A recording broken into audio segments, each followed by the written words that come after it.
इस फ़िल्म में 2-3 पॉइंट्स मुझे ऐसे लगते हैं जो कि बहुत दिल को छू जाते हैं। और पलट के मरियम जो है मुस्कुरा के कहती, दर्जी हैं मेरे अब्बू।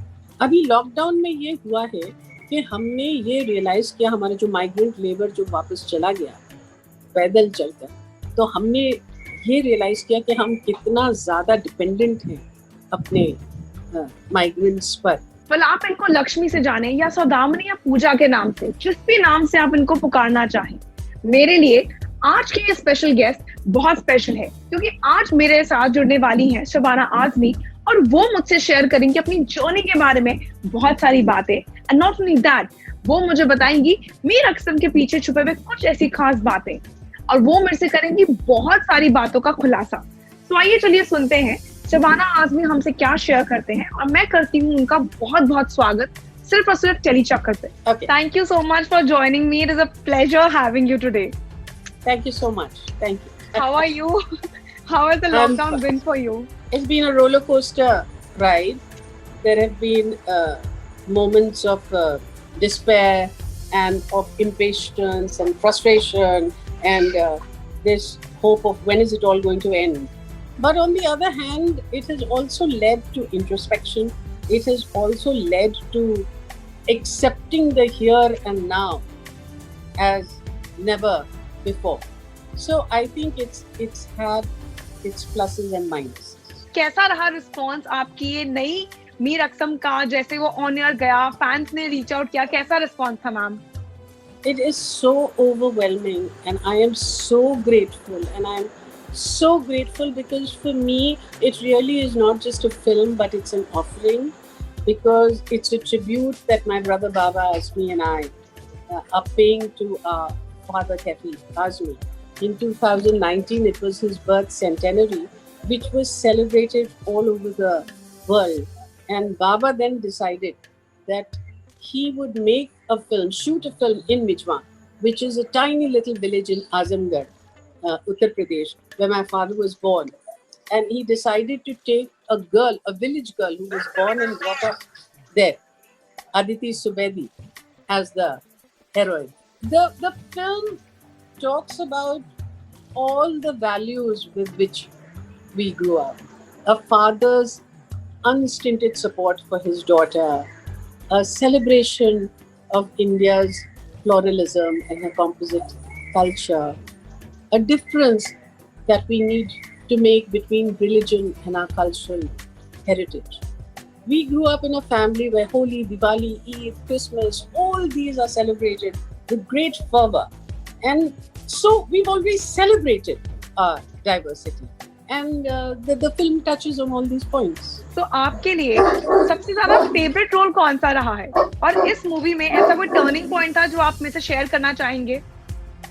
इस फिल्म में 2-3 पॉइंट्स मुझे ऐसे लगते हैं जो कि बहुत दिल को छू जाते हैं। देखिए, एक मौका ऐसा आता है फिल्म में कि ये लड़की जो कि एक दर्जी की, मामूली दर्जी की बेटी है, उसके बारे में लोग कहते हैं कि अरे बाप रे, मुस्लिम लड़की और भरतनाट्यम, तो तुम्हारे तो बहुत पढ़े लिखे माँ बाप होंगे, तो क्या करते हैं तुम्हारे पिताजी?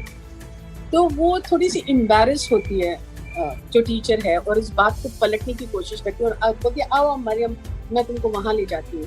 और पलट के मरियम जो है मुस्कुरा के कहती, दर्जी हैं मेरे अब्बू।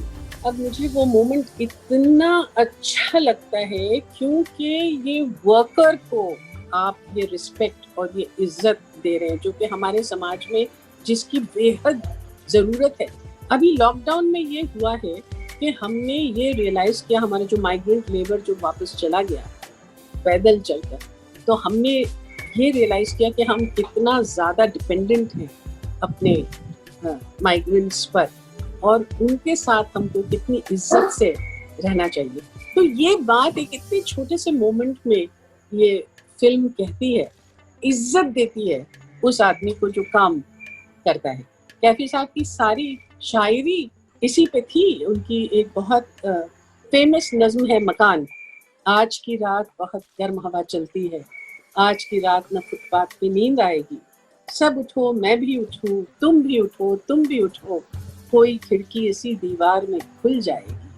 तो ये उसी वर्कर के बारे में, और उसको आप इतने छोटे से मोमेंट में सेलिब्रेट करते हैं, इससे मुझे बहुत खुशी होती है। So, ma'am, I'll tell you a very honest story. When I had to just join the live, I was thinking about one of your movies जो मैंने बहुत पसंद करी है, and I still don't remember the exact name of the movie. So you please help me.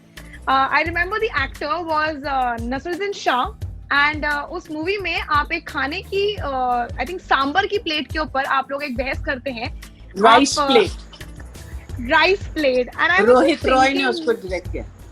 Ji, so I was like, you know, I have seen so many variety of roles that you have played on screen. तो अगर मैं आपसे कहूँ कि बड़ी मुश्किल से कोई 2 ऐसे किरदार बताइए जो आपके फेवरेट हैं, तो वो कौन से होंगे? मुश्किल है, क्योंकि मैं जब अपनी फिल्म में देखती हूँ तो मुझे उसमें अपनी गलतियां ही नजर आती हैं परफॉर्मेंसेस में। और आप यकीन मानिए कि आज तक ऐसा होता है कि अगर मुझे ऐसा लगा कि मेरा एक मोमेंट अच्छा नहीं है, तो जब मैं वो फिल्म किसी के साथ देखती हूँ तो वो मोमेंट मेरी नेबर नहीं देखे, ये मेरी पूरी कोशिश होती है। तो अगर वो मोमेंट आ रहा है तो मैं बोलती पॉपकॉर्न लीजिए ना, या पानी दीजिए ना, या कुछ ऐसे ना वैसे करती हूँ ताकि वो मोमेंट को मेरे साथ जो बैठे हुए वो लोग नहीं देख सके। क्योंकि आज तक मुझे बहुत तकलीफ होती है जब मैं ऐसे अपने मोमेंट्स देखती हूँ जो कन्विंसिंग नहीं होते हैं। तो आमतौर पे I am very critical about my work. मगर मुख्तलिफ जमानों में मुख्तलिफ फिल्मों के जो किरदार हैं उन्होंने मेरी जिंदगी में एक बहुत बड़ा रोल प्ले किया है। जाहिर है इसमें अंकुर तो होनी ही है, क्योंकि मेरी पहली फिल्म थी और इससे ही पैरेलल सिनेमा आर्ट मूवमेंट शुरू हुआ था हिंदी फिल्मों में। श्याम बेनेगल मेरे बहुत पसंदीदा डायरेक्टर हैं।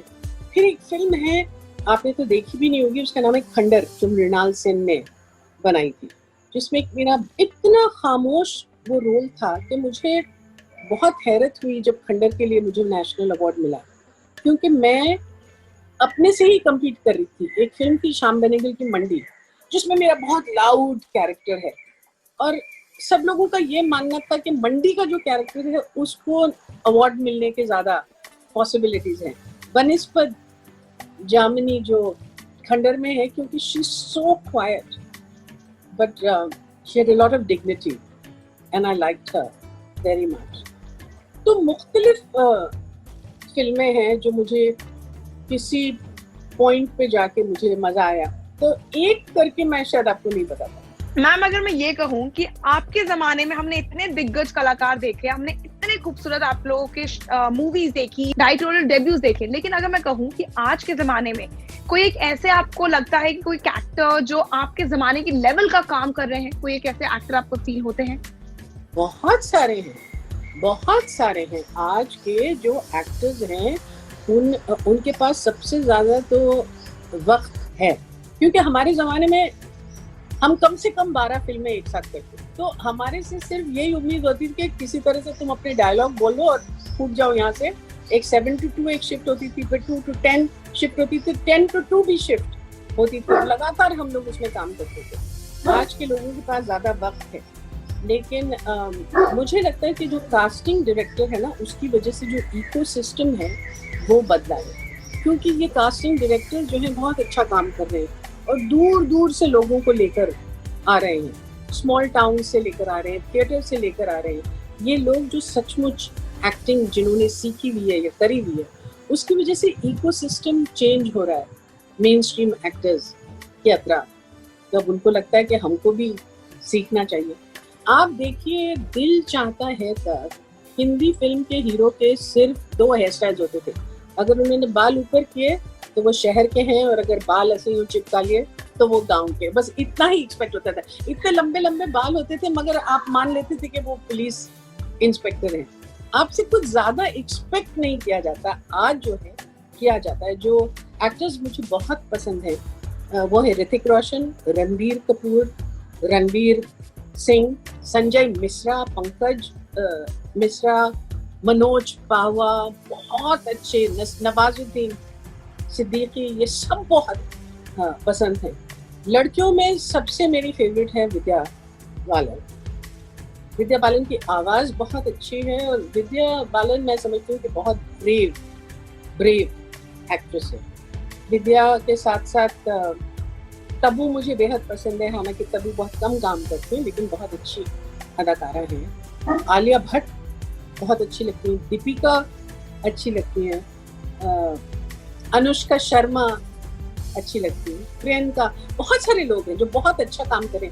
और मुझे तो इस बात से बहुत खुशी है कि अनुष्का शर्मा जब फिल्में प्रोड्यूस कर रही हैं तो बजाय इसके कि वो एकदम एक मेन स्ट्रीम फिल्म बनाए, वो डिफरेंट तरह के कंटेंट को बढ़ावा दे रही हैं और बहुत नई नई चीजें एज ए प्रोड्यूसर लाती हैं। तो मैं उनको बहुत बधाई देती हूँ इस बार। Ma'am, thank you so much for joining with me. Any parting message जो आप फैंस एंड ऑडियंस को देना चाहेंगी? मेरे अब्बा का ही एक शेर है और मुझे लगता है यही संदेश दुनिया के लिए बहुत जरूरी है। अगर आप इजाजत दें तो मैं उसको सुनाऊं। तो कैफी आजमी साहब का एक शेर है, प्यार का जश्न नई तरह मनाना होगा, प्यार का जश्न नई तरह मनाना होगा, गम किसी दिल में सही गम को मिटाना होगा। Thank you so much, ma'am. I'll see you soon. Bye-bye. Well, guys, thank you so much for watching this chat session with Shabana Azmi. And this is me, Vishakha Pandit, signing off. And I would say it was a fun session. आप मुझे जरूर बताइएगा comment sections में कि आपने अगर ये movie देखी है तो आपको ये कैसी लगी। And also, टेलीचक्र को stay tuned और follow करते रहिएगा, because यही तो आपको पता चलेगा आपके favorite celebrities और आपके must-watch shows के बारे में। Until next time. Know all about the Tele world by subscribing to Telechucker's YouTube channel. Don't forget to hit the bell icon to stay updated to our new videos.